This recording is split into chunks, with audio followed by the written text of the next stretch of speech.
Hey guys, back with me again in this channel. On today's video, I'm gonna show you how you can add a blurry face effect in CapCut for PC. So it's actually pretty easy. You can just import your clips and then here you need to go to effects and choose the body effects.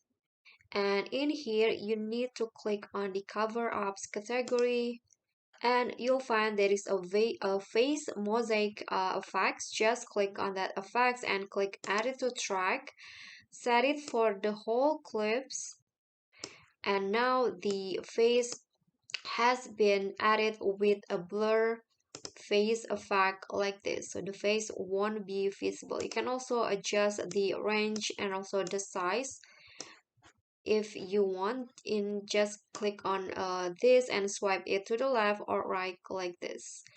Okay, so that's all from me. Thank you so much for watching. If you got any question, feel free to drop them in a comment. And if you think this video is helpful, don't forget to like, subscribe, and also click on thanks. I'll see you all in the next videos. Bye!